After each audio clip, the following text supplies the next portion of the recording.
तो नमस्कार साथियों, आज हम लोग जानेंगे कि मृत शरीर को दहन देने के बाद पीछे मुड़कर क्यों नहीं देखना चाहिए। तो चलिए वीडियो को स्टार्ट करते हैं। मृत्यु जीवन का अंतिम सत्य है जिसे कोई टाल नहीं सकता है। भगवान श्री कृष्ण ने गीता में कहा है कि जिसने जन्म लिया है उसकी मृत्यु भी निश्चित है और जिसकी मृत्यु हो गई है उसका जन्म भी निश्चित है। श्री कृष्ण ने इस कथन से ज्ञात होता है कि जीवन और मृत्यु एक चक्र है जिससे होकर सभी देवधारियों को गुजरना होता है। मृत्यु से जीवन का नया आरंभ होता है, इसलिए जीवात्मा का सफर सुखद और उसे अगले जन्म में उत्तम शरीर मिले। इस कामना से अंतिम संस्कार के दौरान कुछ नियमों का पालन जरूरी बताया गया है। अब जानेंगे कि शवदाह के बाद पीछे मुड़कर क्यों न देखना चाहिए। गरुड़ पुराण में बताया गया कि मृत्यु के बाद शमशान तक सभी संबंधित जाते हैं और शव को अग्नि के हवाले करने के बाद सभी सगे संबंधित वापस लौट जाते हैं। मृत व्यक्ति की आत्मा वहाँ मौजूद होती है, अपने संबंधियों को देखती है और मोह के वश में उनके साथ लौटना चाहती है।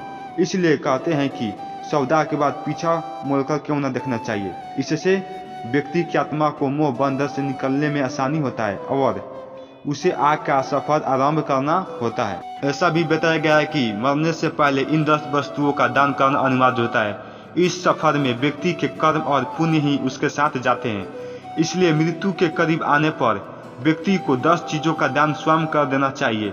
ये 10 चीजें हैं जैसे तिल, लोहा, सोना, रुई, नमक, 7 प्रकार के अन्न, भूमि, गौजल पात्र और पादुका।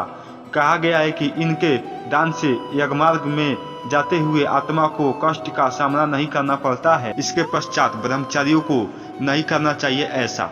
यागमाला स्मृति में बताया गया है कि ब्रह्मचारी व्यक्ति को केवल अपने माता पिता गुरुजनों के शव को कंधा दे सकते हैं। अन्य लोगों को कंधा देने से इनका ब्रह्मचार्य व्रत भंग हो जाता है।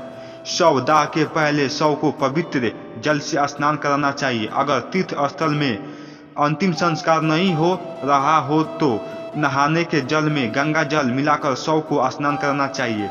इसके बाद चंदन, घी, तिल के तेल का लेप लगाना चाहिए। मृत शरीर को शव को इस प्रकार करे विदा। शव को पवित्र और नवीन वस्त्र पहनाना चाहिए। पुराणों में स्पष्ट कहा गया है कि शव को नग्न नहीं जलाना चाहिए। शव को वस्त्र पहनाकर नवीन वस्त्र से पूरी तरह ढक देना चाहिए। इसके बाद चिता पर शव को सुलाकर उसके ऊपर पुष्प, चंदन और 5 प्रकार की लकड़ियों को रखना चाहिए। मृत्यु का संकेत देती ही मृत शरीर सपने में संकेत दिखाता है। अब जानेंगे कि मृत शरीर को आग लगाने से पहले परिक्रमा करना क्यों होता है जरूरी। चिता सजाने के बाद चिता की परिक्रमा करनी होती है जरूरी। यह मृत व्यक्ति के प्रति श्रद्धा प्रकट करने का तरीका है। परिक्रमा द्वारा परिजनों के शव से यह आदेश प्राप्त किया जाता है कि अपने शरीर रहने तक हमारे लिए जो भी कुछ किया हम उसका आभार प्रकट करते हैं और अब आपको अंतिम विदाई देने के लिए आपको पार्थिव शरीर को अग्निदेव को समर्पित करते हैं, जिससे आपकी देह को पंचतत्व से बनी है। वह पंचतत्व में विलीन होकर फिर से नवीन देह धारक करके धरती लौट जाए। अब जानेंगे कि मृत व्यक्ति को आग देने के बाद क्या करेंगे। शवदाह क्रिया होने तक परिजनों को शमशान भूमि में रहकर मृत व्यक्ति की आत्मा को संपत्ति मिलने की प्रार्थना करनी चाहिए। इसके बाद जितने लोग मृत व्यक्ति को शमशान तक छोड़ने गए थे उन सभी को अंतिम प्रणाम करके 3 लकड़ियां दाएं हाथ में और 2 लकड़ियां बाएं हाथ में रखकर पीछे की तरफ फेंक देना चाहिए और पीछे देखे बिना किसी नदी या तालाब पर जाकर वस्त्र सहित स्नान करनी चाहिए। स्नान के बाद व्यक्ति को गोत्र और नाम के आगे प्रेत बोलकर अंजलि से फेंक देना चाहिए। ऐसा प्रक्रिया करने के बाद 11 दिनों तक दीप को जलाकर रखना चाहिए। घर लौटने पर मिर्चा या नीम दांतों से चबाकर फेंक देना चाहिए। इसके बाद लोहा, अग्नि, जल और पत्थर का स्पर्श करके घर में प्रवेश करना चाहिए।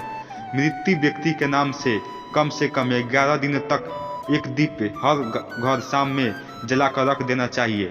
तो दोस्तों, यही था मृत्यु होने के बाद 10-11 दिनों तक प्रक्रिया करने की विधि।